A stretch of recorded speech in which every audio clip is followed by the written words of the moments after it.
तक इस प्रणाली में अपने लोग शामिल होंगे तब तक ये ऐसा होता रहेगा। अपने लोगों को सड़कों पे डंडे खाते रहने पड़ेंगे। किसी के साथ कुछ गलत होता है तो अपने लोग उसका विरोध करते हैं तो उन लोगों को भी अंदर कर दिया जाता है। लेकिन ये कारण सिर्फ इतना है कि हम अपने समाज को जागरूक नहीं कर पाए, अपने समाज को एक मंच पे नहीं लाए। लेकिन आज से युवा करोगे कि नहीं करोगे? करेंगे। समाज को जागरूक करेंगे कि नहीं करेंगे? करेंगे। और इससे 10-15 गुना 20 गुना जनसंख्या अगर अपन अगली बार रखते हैं तो वो उस हिसाब से होनी चाहिए। साथियों, कुछ लोगों को ये मजाक लग सकता है, क्या कर लेंगे 10-15-20 लोग बैठ के, कुछ लोग हंस भी रहेंगे अपने पे, हाँ ना, ये पागलों की तरह बोल रहे हैं 10-15 लोग इकट्ठे होके युवा ऐसे टाइम बर्बाद कर रहे हैं। लेकिन याद रखिए, इतिहास सिरफिरे लोगों ने लिखा है और जो समझदार लोग हैं वो सिर्फ बैठ के पढ़ते हैं। हमारे टंटे मामा सिरफिरे लोग थे, हमारे बिरसा मुंडा सिरफिरे लोग थे, हमारे बाबा साहब सिरफिरे लोग थे। अगर ये समझदार बन जाते तो फिर समाज कभी भी इस मुकाम पे नहीं आता कि हम बोल पाते और आप लोग बैठ के सुन पाते। हो पाता क्या? हो पाता नहीं। तो इसलिए लोग बोले भी तो उनकी बातों पे ध्यान मत दीजिए। हम सिरफिरे सही, हम पागल सही, लेकिन हम अपने समाज के लिए काम करते रहेंगे, चाहे बचे नहीं बचे उसकी हमें कोई चिंता नहीं है। क्योंकि अगर आने वाली पीढ़ी हमारे सामने, आंखों के सामने तड़प तड़प के मरेगी तो ऐसी जिंदगी से क्या मतलब अपने को? अपन ऐसे ही मर जाएंगे।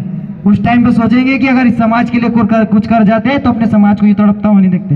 क्यों? क्योंकि आदिवासियों के जो हक अधिकार वो तो खत्म होने ही होने हैं, लेकिन वर्तमान में जो आप आसपास की जो प्राकृतिक पर्यावरण के जो दुष्प्रभाव देख रहे हैं वो आपको खत्म कर देंगे। क्योंकि भूखमरी आएगी, बेरोजगारी आएगी, पानी का जल स्तर खत्म, जो जल स्तर वो खत्म होगा, संघर्ष होगा, खाद्यान्न बीज के लिए संघर्ष होगा, लोग बढ़ेंगे आपकी ओर, आपकी जंगलों पर राज करेंगे, आपके खेत पर राज करेंगे, तब तो संघर्ष करना ही पड़ेगा। लिए संघर्ष को आपको करना नहीं पड़े इसलिए अपन सोच रहे हैं कि पहले ही इन चीजों के लिए अपन रणनीति बना ले और काम करें। क्योंकि आने वाली पीढ़ी को अगर बचाना है तो अपने को संघर्ष करना पड़ेगा। और आप ये बताइए, आपको जिंदा रहना है, सिर्फ जिंदा रहना है या आने वाली पीढ़ी को बचाना है? बताओ क्या करना है? आने वाली पीढ़ी को बचाना। आने वाली पीढ़ी को बचाना है, अपने डीएनए को बचाना, अपने वंश को बचाना है। क्योंकि अपना क्या बचा? अपन ने जी लिया, खत्म। अब क्या जिएंगे? जब बिरसा मुंडा 23-24 साल में अपने समाज के लिए मर सकते हैं, अपने महापुरुष मर सकते हैं, क्योंकि आज उनकी बदौलत ही अपन जी रहे हैं कि नहीं जी रहे? अगर वो बाबा साहब सोच लेते कि मेरे बच्चे का भविष्य है, मेरे बीवी बच्चे हैं, वो बीमार है, अगर मैं चला गया तो ये मर जाएंगे तो इनको कौन देखेगा, तो संविधान नहीं बनाते। लेकिन अपने बीवी बच्चों को मरता हुआ छोड़ के वो संविधान लिखने के लिए गए। इन्होंने ये सोचा कि अगर आज मैं अपने एक बेटे के लिए ये छोड़ देता हूँ तो कल मेरे सैकड़ों बेटे मर जाएंगे, सैकड़ों बेटों का जो भविष्य है वो खत्म हो जाएगा। लेकिन त्याग करना पड़ेगा कि नहीं करना पड़ेगा? बलिदान देना पड़ेगा। वो बिना आहुति और बिना बलिदान के कुछ अपने को हासिल नहीं होगा। ये अपने युवाओं को जानना पड़ेगा। इसलिए अपने जो युवा है, जयस के युवा है, वो ईमानदारी से काम करते रहे, संवैधानिक दायरे में काम करते रहे, कानूनी रूप से जो अपने को अधिकार मिले उस दायरे में काम करते रहे। अपने जो बूढ़े बुजुर्ग हैं, जो महिलाएं बच्चे हैं, उनको जागरूक करने के लिए काम करे, शिक्षा के लिए काम करे, रोजगार के लिए काम करे, स्वास्थ्य के लिए काम करे और अपने जो गुरुड़ीगत ग्राम सभा है उसको मजबूत करने के लिए काम करे। करेंगे कि नहीं करेंगे? करेंगे। और सबसे मिलजुल के काम करे, प्यार से बात करे। साथियों, इस देश में 705 जो जनजाति है वो आदिवासी कहलाती है।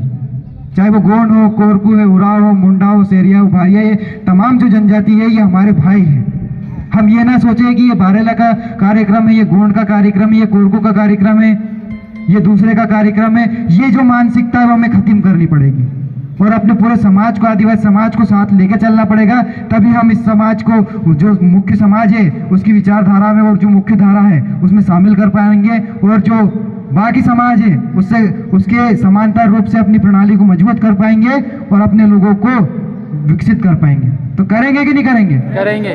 करना पड़ेगा।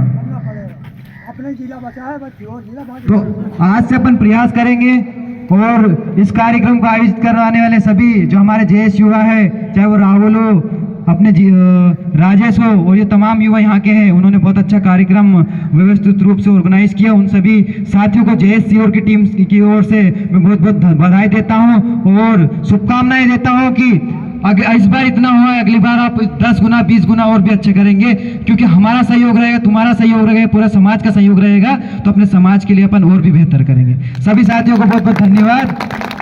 आमो आखा, एक है। आमो आखा।